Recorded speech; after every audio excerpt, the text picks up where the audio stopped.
So I've completed building the spider spawner. I don't think I recorded it, but here's the final result. Full thing enclosed, circled with a border of tinted glass so we can look inside and see all the little happenings going on. Actually, kind of useful if you're not too sure if things are working and you can kind of see what the spiders are doing. And yeah, I discovered a couple of small problems with the water. I'm still not a water master, so there's a couple of dead spots where the water just comes together and creates a water source, and spiders end up catching right there and hanging on it. Fortunately, other ones come down and boot them out of the way.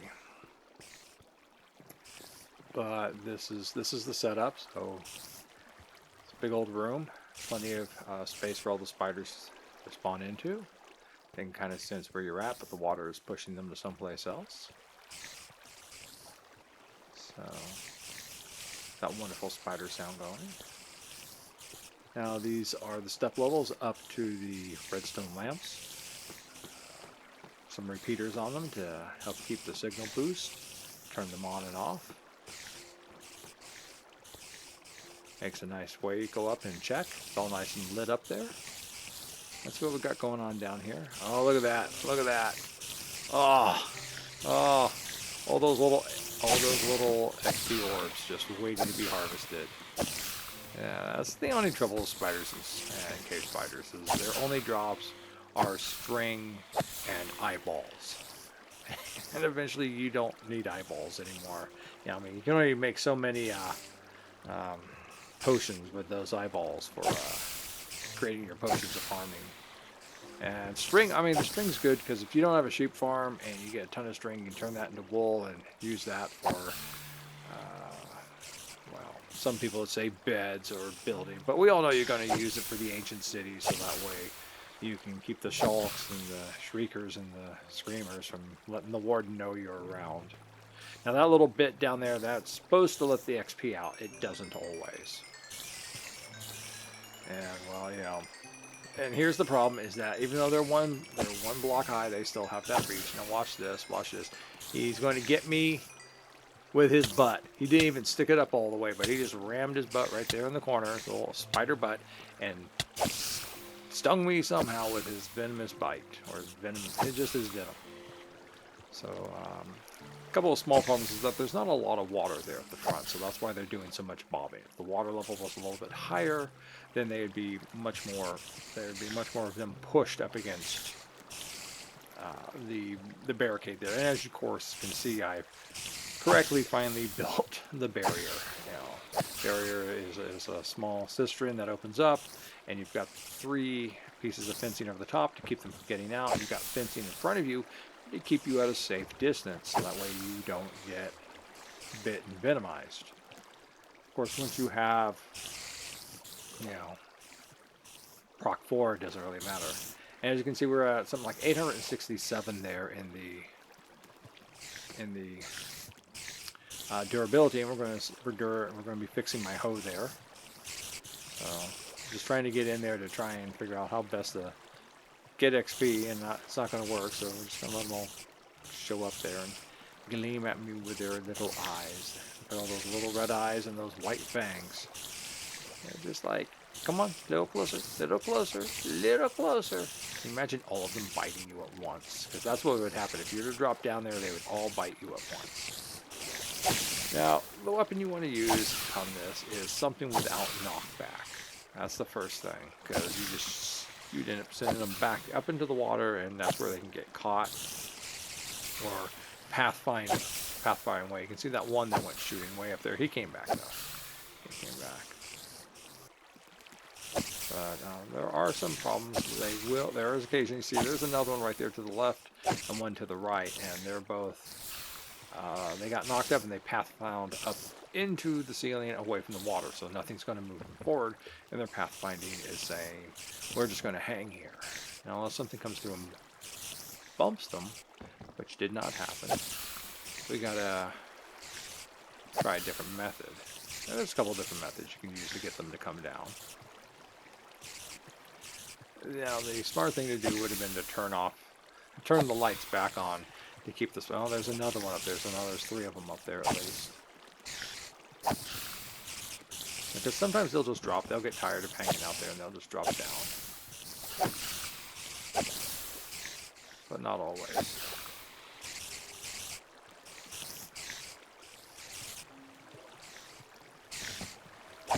So, of course, the fix is to have a higher water level with the water draining down. I was trying to be economical with the water source. I didn't want to go through building a second water source. So let's grab some XP while we're at this. See how far up we went. Nope, spider. Go away. I want my XP. Okay, I'm coming back for my XP. No, okay, you're stuck there. Okay, I'm going to take my XP. Did I get everything? Nope, you're coming up. And no, I'm just going to come down here. I'm going to come down here to fight you. Oh, okay. I am trying to get the bow. I am trying to be a badass marksman. And it's very difficult because you got so many hitboxes, and then of course you get so many spiders in the way.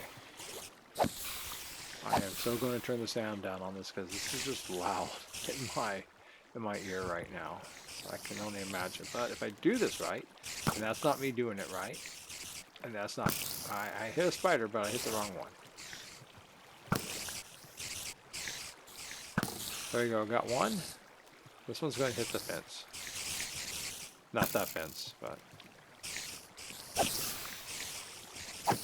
sometimes you can hit them once and they'll just drop down and float forward. The other times you hit them and it'll kill them right away.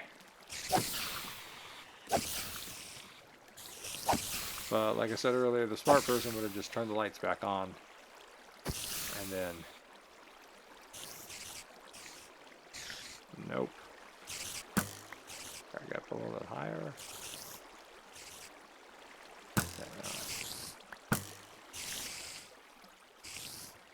I want my arrow back. Arrows are so hard to get a hold of sometimes. Eventually I end up getting myself a whole bunch of Fletchers all around the world, and then I just go, hey, got all my XP just in time. I'm going to try and shoot. I got something. I killed something, but I can't tell which one it is. Yeah, he's still hanging there.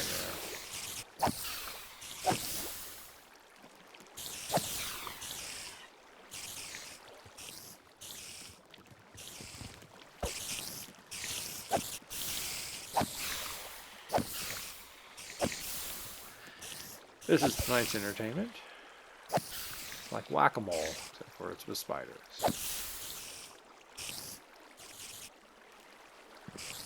Yeah, come on. Ah!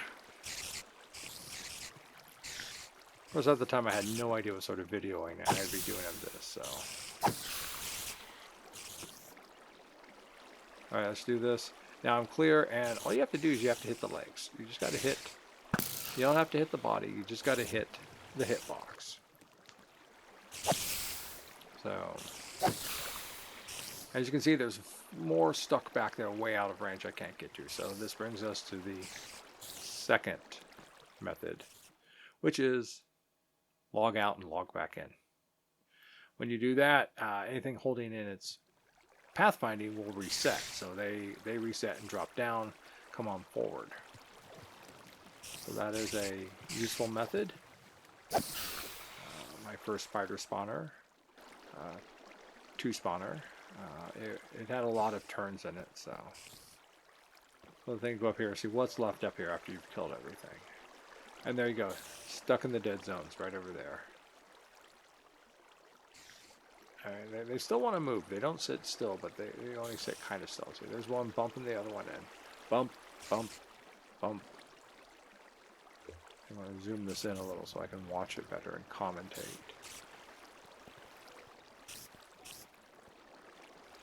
Yeah, there's still just one left. See, there he is. Right over there. He's dancing on the edge. He's dancing on the edge. He's teasing. He's being such a tease. So, once again, it's a pathfinding thing. You can tell how it's turning around. It wants to go somewhere, and it's struggling against the flow of the water. And you can just sit there for weeks. we're going to try and reload again. And he's moving a little, so he's shifted. He's turning around, but come on. Just fall in the hole already. So if the ground is not helping, you know, the mobs are trying to find you. Even if they can't see you, they're still trying to find you. So maybe if I tap the glass, that's supposed to annoy things. We're not supposed to do that because it annoys them. So we'll tap the glass. Tap, tap, tap. Nope.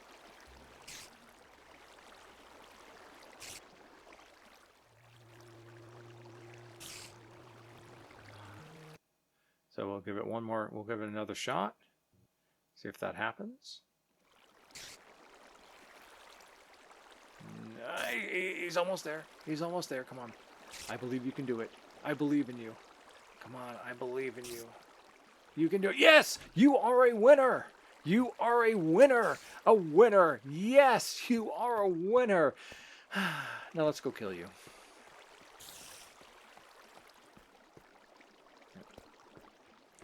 Just a little bit of careful on the redstone wire there. And, oh, there you are. Hi. And that's how you deal with stuck spiders.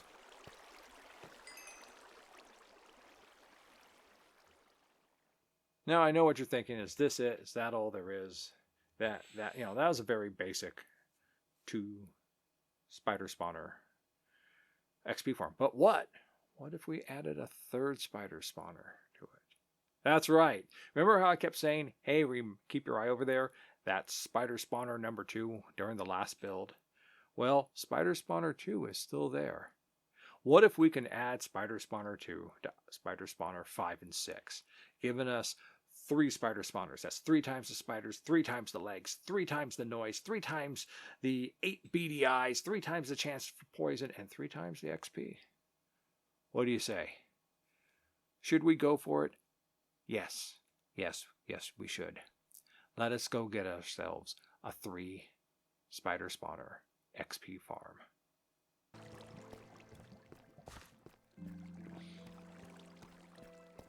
So this is it, spider spawner number 2, found early on. Come on out here. Now the standard is 16 blocks out from the spider.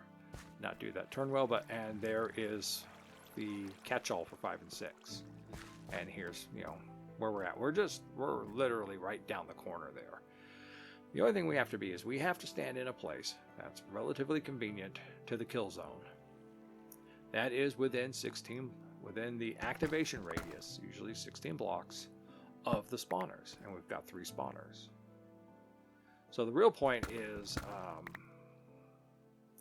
this one here needs to be within 30 blocks or so of the far spider spawner. So as you can see, we're just cutting through at an angle. We just got to counter our way on over and make sure that you can see the spawner and see where we're getting to. Just back a little bit further. Get some things out of the way here. So, oh yeah, still looking good. Still in range. It's actually kind of hard to get 3 or more lined up. So we're right there, so let's try for 1 more block. See where it takes us. And no. That is the end. Even though technically I'm standing in the wrong block, that is pretty much the end. And it's not 16 blocks, and that's because we're at an angle. Even though it's 16 out from the faces, 16 above, 16 below, when you go off at an angle, it's that old, you know, triangle formula.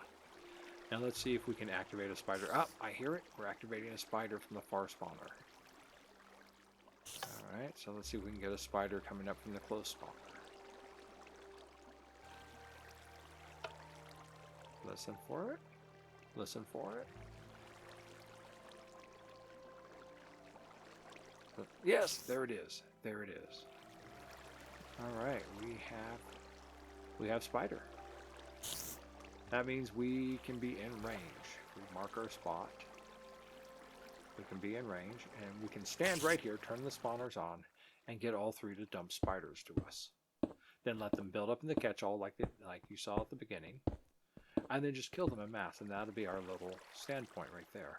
Looks kind of nice. I think the tinted glass and the deep slate has a nice look to it. I kind of like the reflective look, like polished onyx or something. So that is hopefully the difficult part done, which it's not. So let's go through and clean this out. We're going to have to mark our distance out. I do believe we're doing 6 blocks out from each of the facings. Yeah.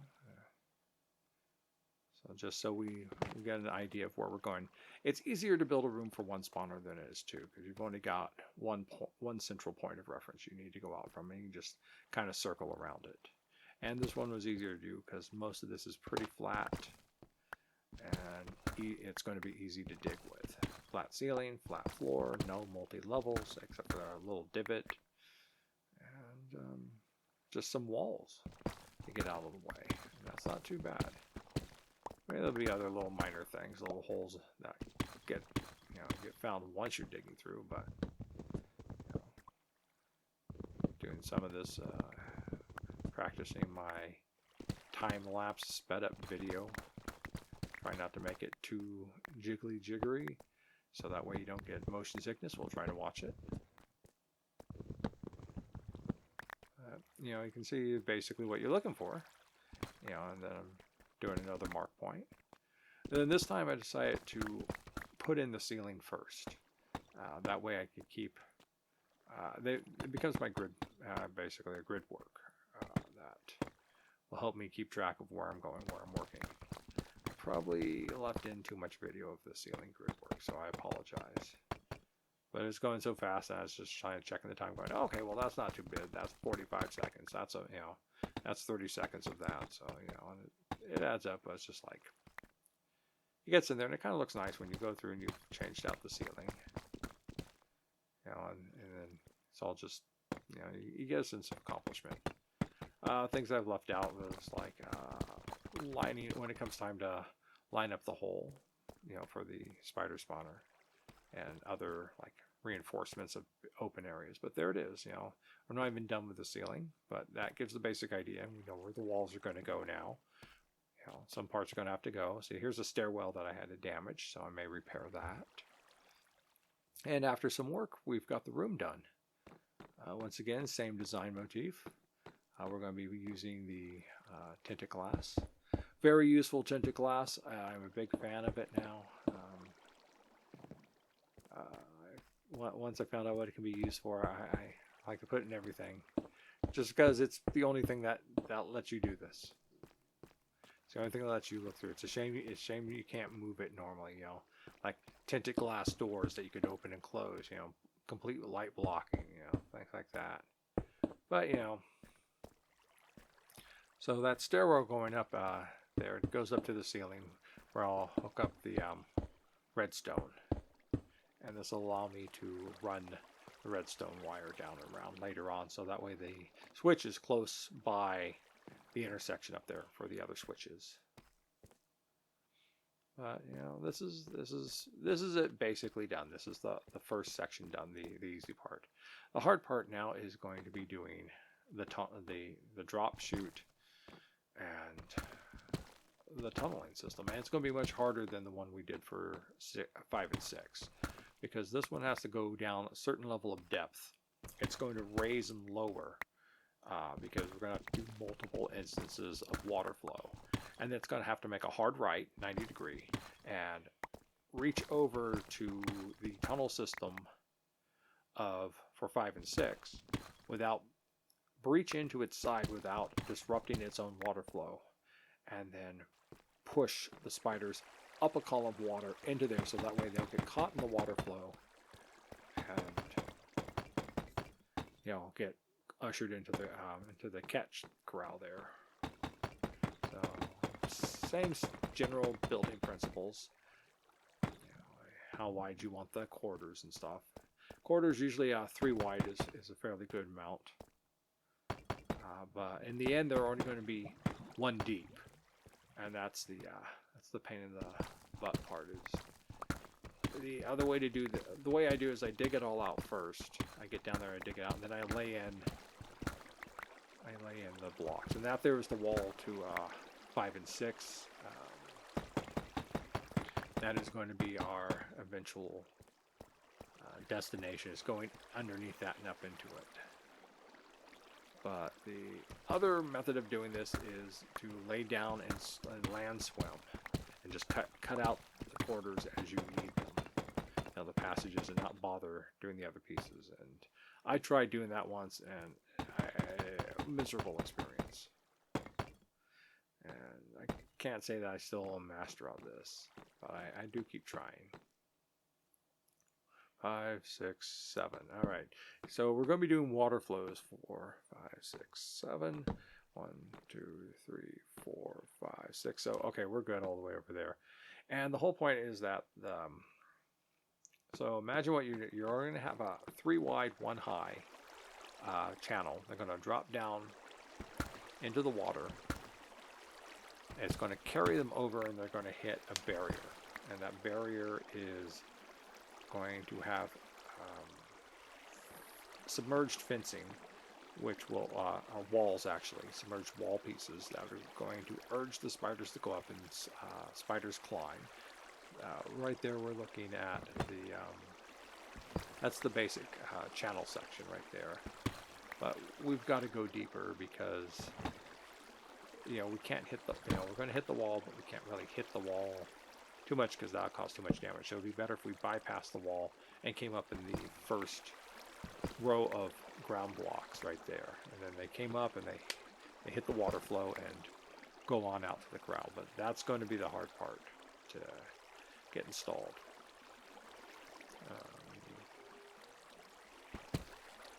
This is one of the difficulties for me for doing builds is I don't do a pre-mock up on these. I don't go into creative mode until the very end, and that's only if there's things in there that I can reasonably get in and get fixed normally, but it's faster if I just face through the ground and fix them. Like, oh, there's a block I have to put back, I missed. Just get in there, put the damn block in. Or there's a water being caught up here. Okay, I need to take that water out and put it back in. The things I could do is just more of a time saver than something I couldn't have done on my own or done correctly the first time.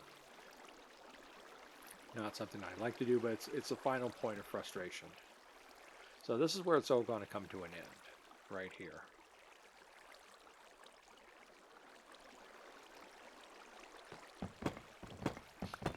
So I'm trying to also build these things from memory without going to look at the model. Well, can you guess who it is? I say his name enough. That's right, Pixel Riffs. So once again, putting in the blocks, so that way if I happen to be digging around things and I come across these, I'll go, okay, no further.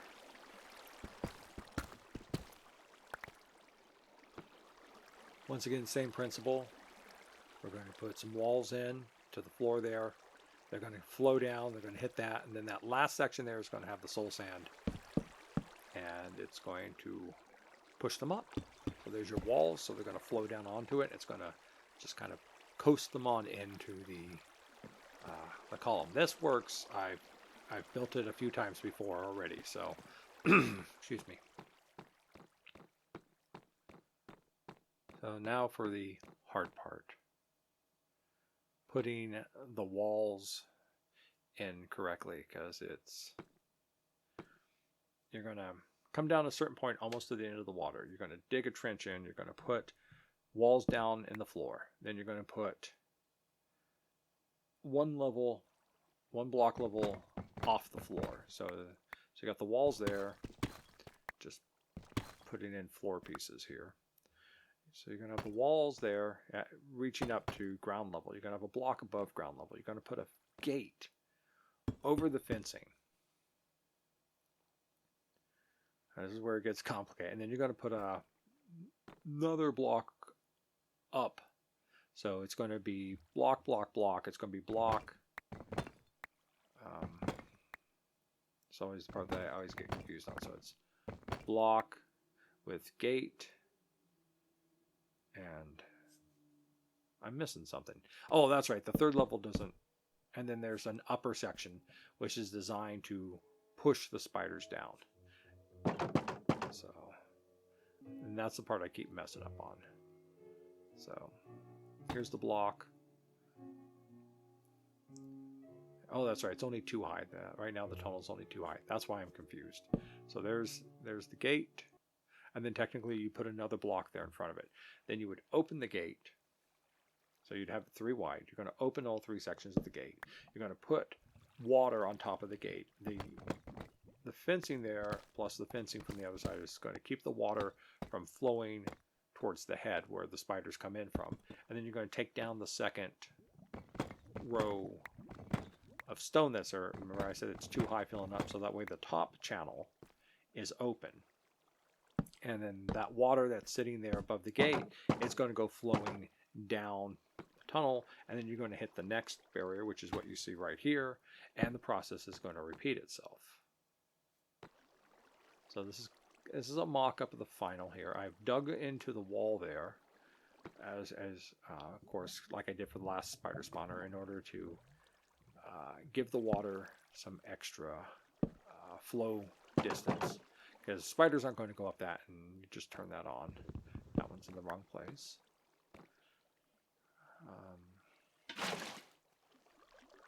So that's going good. And that's going to be how it goes. All that's going to be covered. They're just going to come through. They're going to hit this. So they're going to hit the fence there. The wall's going to urge them to go up, and then there's going to be a fresh water on that level of the 2 blocks behind the gate there, and that's going to push them through. And then they're going to be pushed down and drop down behind it, and it's making the spacing. That's the hard point. The hard part is getting the spacing right, so that way there's enough for them to come through and drop down, that the water doesn't just push them up there and they don't get stopped. And when you have a tight tunnel, it's harder to do than when you have a long tunnel. Long tunnel, you get to use the full max amount of water. That gives you the full max amount of space to play with. They have to have enough. Have to have enough space here to maneuver. So when they come through, so as you can see, that wall is already right there. You don't want it back up the tunnel, not that wall, from the other tunnel. As you can see, even just trying to go over it, the wall pushes me up. I have to be in crouch mode to get by it. So trying to get the other gates in.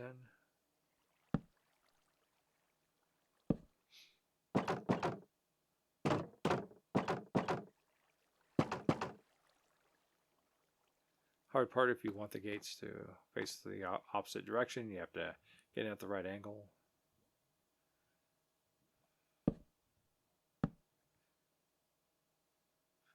Now, somewhere along the line of this, I messed this up. I know this because I'm going to have to rebuild it. I just remember rebuilding this in the end. Not a fun. I ended up just building this thing so deep, with these I got to one point where the water just, I had to get them to push on, and I was building all sorts of different high levels to get them to kind of flow down, and it was a pain in the butt. So, and then the other thing you need, of course, which you didn't get to see in the last video, is setting up 8 gates across there, there, there, and there. And then you open that up, and that allows the water to flow in. You can kind of see the gates from the earlier spider spawners, but that's the standard setup. So you have to crouch when placing the gates. I did not know that when I was first building it. It was driving me insane of how to place it. I still can't place them without a block to start it off. I know there's a way to do it. I'm just not good. So you're going to come down. You're going to get pushed down. Supposedly it's going to push you underneath this. You're going to come through there. You're going to go up again. You're going to come over. Then you're going to drop down into this water here, which is going to push you over. Technically, it's going to push you up. Yeah. Just put those in for now. So there's going to be blocks across all this. So I'm going to push you up, and then you're going to use the water, and you're going to cascade. It would help if I was facing in the correct direction while I'm giving the narration. But it's not. So I'm just going to get the gates in place. So here, there you go. And once again, drop down, back up. And I think I end up tearing this whole section out and redoing it. Relining things up.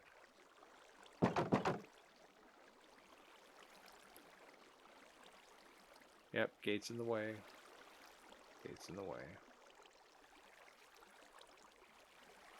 The difficulty of lining up the gates. There we go. And now you gotta go through to open those gates. Or gotta go back further. Those collision boxes can be a real pain. And then we come down here. And this is the end point. Because then they're going to come down. They're going to hit the slab. The slab's going to help ferry them over without it being too deep. Right onto the wall. The wall's going to kind of coast them up. And they're going to go up and into the spider catch-all up there. And it's going to get ferried forward. And you got XP. And string and eyeballs. But mainly XP. And as you can see from the other one, you can get a lot. I just need soul sand. That's all I need is to find a source of soul sand, because I don't have one yet. And thank you for watching.